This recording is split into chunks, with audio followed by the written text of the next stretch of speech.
உனக்கு இதுதான் கடைசி. வா, நேருக்கு நேராக மோதிக்கலாம். சிவகார்த்திகேயனுக்கு தனுஷ் எச்சரிக்கை.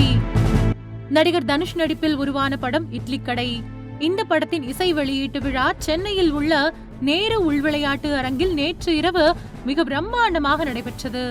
இந்த விழாவில் நடிகர் தனுஷ் உள்ளிட்ட படக்குழுவினர் விழாவில் கலந்து கொண்டனர்.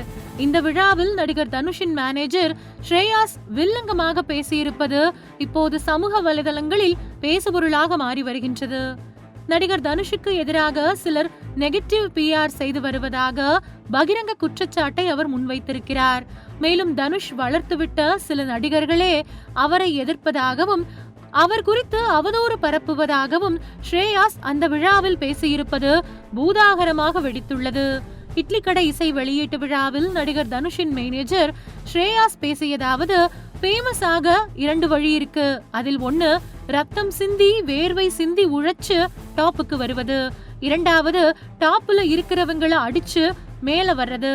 தனுஷ வச்சு கிராஸ் பண்ணவங்க, அவரால வளர்ந்தவங்க, அவர் வாழ்க்கை கொடுத்தவங்க நேருக்கு நேர் மோதினால் ஓகே.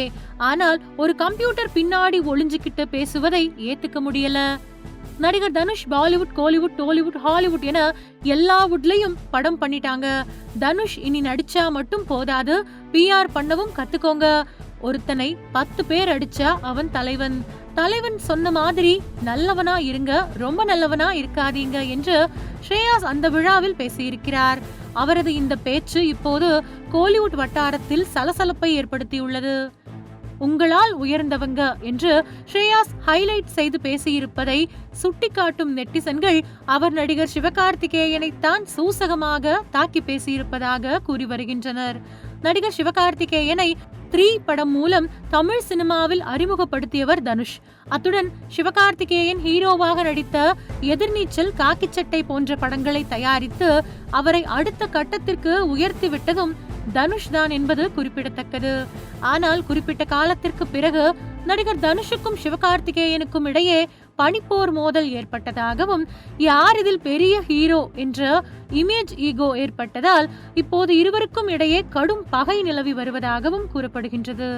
குறிப்பாக நடிகர் சிவகார்த்திகேயனின் வருகைக்கு பிறகு தனுஷின் ரசிகர்களில் ஏராளமானோர் SK பக்கம் சென்று விட்டதாகவும், ஃபேமிலி ஆடியன்ஸ் இப்போது முழுக்க முழுக்க சிவகார்த்திகேயனுக்கு சென்று விட்டதும் தான் இதற்கு காரணம் என்று சொல்லப்படுகின்றது. இந்த சூழ்நிலையில்தான் நடிகர் தனுஷ் குறித்த நெகட்டிவ் விமர்சனங்களை சோசியல் மீடியாவில் பரவ விடுவது சிவகார்த்திகேயன் தான் என்று மறைமுக குற்றச்சாட்டை இந்த விழாவில் தனுஷின் மேனேஜர் ஸ்ரேயாஸ் வைத்திருக்கிறார். தனுஷின் மேனேஜர் ஸ்ரேயாஸ் இப்படி பேசியிருப்பது நிச்சயமாக நடிகர் தனுஷின் அனுமதியின்றி இருக்காது.